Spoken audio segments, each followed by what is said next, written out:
It involves a professor at Vanderbilt University named Michael Eric Dyson.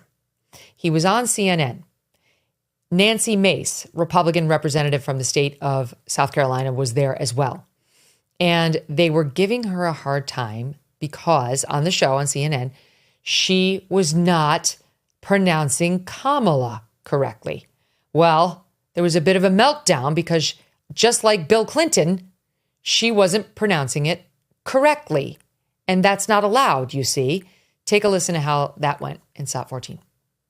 When you disrespect Kamala Harris by saying you will call her whatever you want, I know you don't intend it to be that way. That's the history and legacy of white disregard for the humanity of black people. Oh, so now you're calling me racist. I didn't say. I just said you weren't a BS. racist. That is complete. No, you don't have to intend racism to. No. You are your name right. Kamala Harris. If Kamala. I were Kamala. You said I we don't call you Nancy. It's Kamala. You're doing this on purpose, Congresswoman. That's disrespectful. Just a second.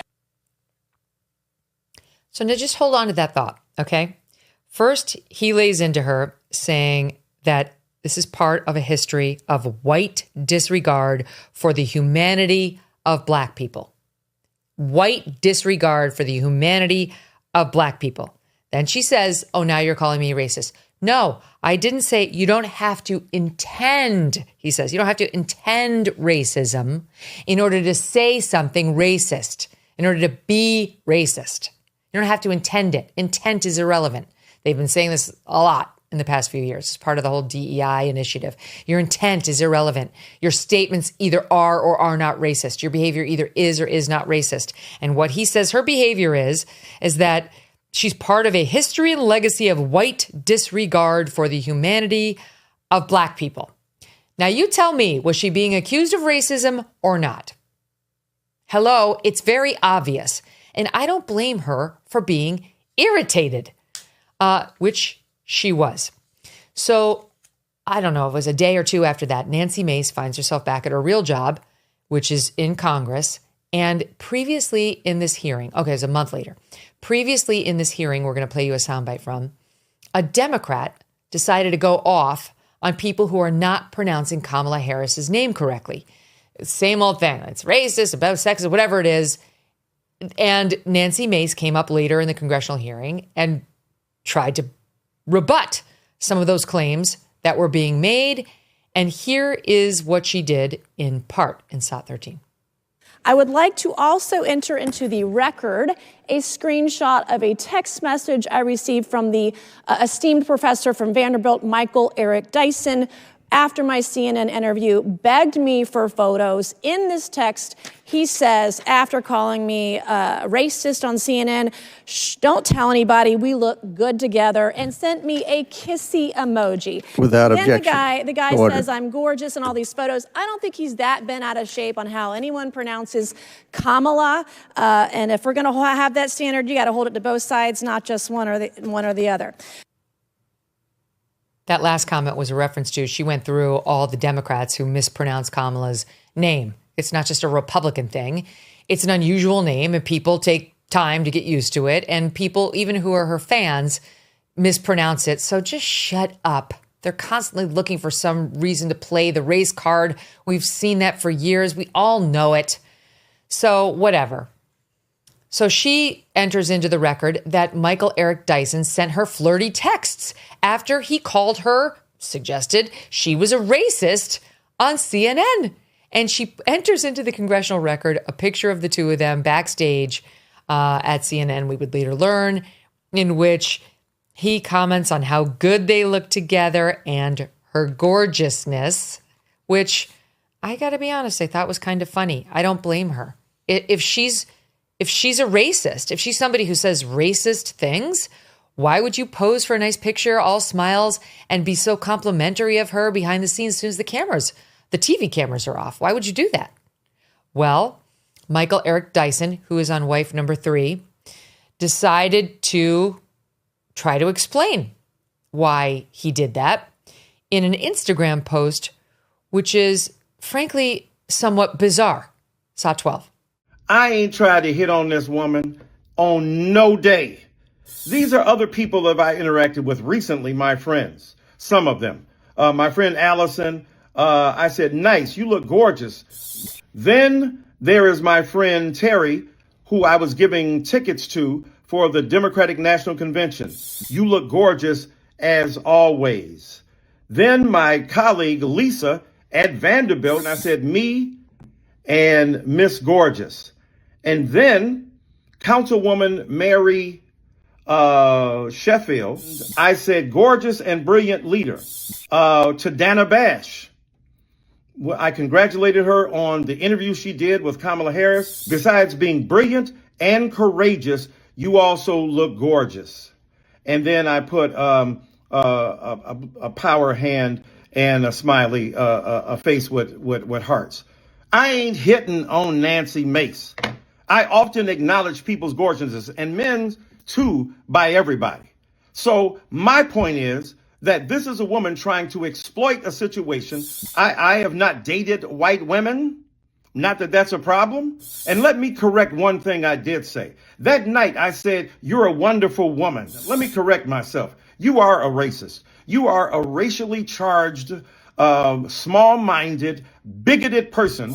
I've read other exchanges with people where I've called them gorgeous. And if you're that desperate that you need a black man to holler at you, I'm not the one to do it. There are plenty on your side who can do that, ma'am, but you got the wrong brother in me.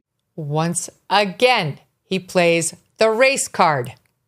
And what kind of a weird defense? I call every woman not my wife gorgeous. And going through the long list of the women, and I told her she's gorgeous and she's gorgeous and she's gorgeous. I have a little piece of free advice for you, Michael. Pro tip. Stop telling women not your wife how gorgeous they are. It tends to lead a woman to think you might be interested in her.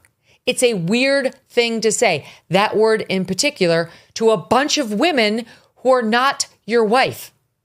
Honestly, like, that's just weird. If Nancy Mace were posing like with her husband and you said, gorgeous couple, that's fine. You're both gorgeous. I can get on board with that. Your gorgeousness and shh, don't tell anybody, but we look good together.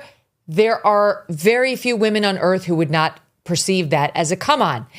It goes back to intent, Michael. You may not have intended it as a come on to Nancy Mace, but that is how it was received, and therefore you're guilty.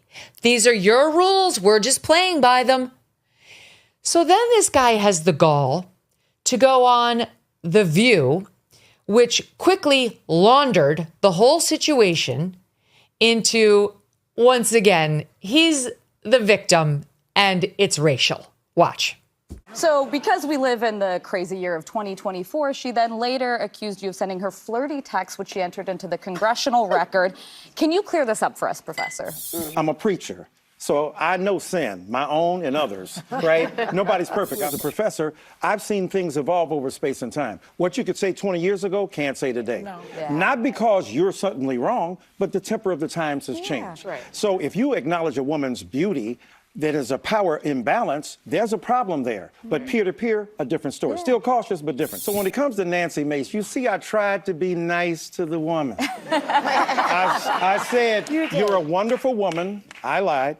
I then said, but I tried to be nice to her. Yeah. And then even when I pointed out to her what the repetition of the misnaming of Kamala Harris would do, she got defensive. Oh, you're calling me a racist. No. And you never did. I never did. Yeah. I think Shakespeare said the lady doth protest too much. Yeah. So the point is that this woman has now depended upon, like her inspiration, Donald Trump, a racist trope. Yeah. The black brute seeks the innocent white woman. Now, and I'll say one final thing to all of these white Christians, and she's one of them. The Bible says, if my people who are called by my name will humble themselves and pray and turn their face to God and turn away from their wicked ways, then I will hear from heaven, and then I will forgive their sins and I will heal the land. Right. They have not forgiven themselves. White Christians hate themselves for the past wrongs that have been done. And I'm here as a loving Christian to say, let's grapple with that past. Oh my God, there's so much to go over. So the question is tossed to him, right? Like, what happened? Clear up what happened. Immediately, what does he do? He goes into religion. I'm a preacher. I know sin, my own and others. Now, you know from Phil Houston's Spy the Lie, one of the things that liars do is invoke religion. Right away. They invoke religion. It's a dodge. It's an attempt to convince you they're a good person. The truth is not his ally, so he ran from it. I mean, this is just classic deception. He goes on, blah, blah, blah. I tried to be nice to the woman. I said, you're a wonderful woman. I lied, but I tried to be nice. So he's on the attack, right? Now he's got to attack her, and goes on again. Then he tries to say, she said, oh, you're calling me a racist. No. And Alyssa Farag Griffin chimes in, and you never did. I was watching. Well, it's true he never uttered the words, you are a racist, but he did say that her refusal to pronounce Kamala's name correctly was part of a history and legacy of white disregard for the humanity of black people. And when she said, you're basically calling me a racist, he said, you don't have to intend racism to actually be doing it. That's calling someone racist, sir. I don't blame Nancy Mace for receiving that message from you, because that is what you were saying. That is exactly what you were saying, that it's racist for her not to properly pronounce Kamala's name. Then he goes into this ridiculous, okay, now this woman, just like her inspiration, Donald Trump, she uses a racist trope. The black brute seeks the innocent white woman. And then you've got Whoopi chiming in. That's right. Oh, okay. She used a racist trope to attack me. The black brute seeks the innocent white woman. That's what he says she was doing by releasing the text messages. You're just upset you got caught. That's why you're upset. She wasn't trying to make you look like a black brute seeking the innocent white woman. She was calling into question your sincerity in suggesting she was a racist. If you really thought that, you would not be hitting on her in her DMs right after the show. And you know, Professor at Vanderbilt, that that's exactly what she was doing, because you don't seem like a dumb man. You once again play the race card to excuse your own bad behavior. Maybe you do really text 10,000 women in a year about how gorgeous they are. That's a failing, sir. That's a failing. And when it comes back to bite you in the ass, you should just say, I'm sorry. That's it. You don't have to try to attack her again, once again saying she's racist. And there wasn't one sane person on the set of The View, I know you're shocked, to actually speak honestly about what happened and about what he did, how he attacked her, and then he came onto her, and then he played the race card and the victim, and then was allowed to repeat the cycle on the set of ABC News, which is no longer in the news business. It is in the business of doing one thing, and that is getting Kamala Harris elected and doing anything they can to make Trump or his supporters look bad. Cyber attacks are on the rise, with corporate megastores falling victim to data breaches that could expose your private information. Now these same megastores are lobbying DC politicians to pass the Durbin-Marshall credit card bill. According to our sponsor, Electronic Payments Coalition, this bill could leave you even more vulnerable to credit card cyber attacks, while megastores pocket billions in additional profits. Learn more at guardyourcard.com, and then consider telling Congress to guard your card. The Electronic Payments Coalition says Americans lose when politicians choose. Again, that's guardyourcard.com. Thanks so much for watching. If you like what you just saw, hit the subscribe button for more clips and full episodes.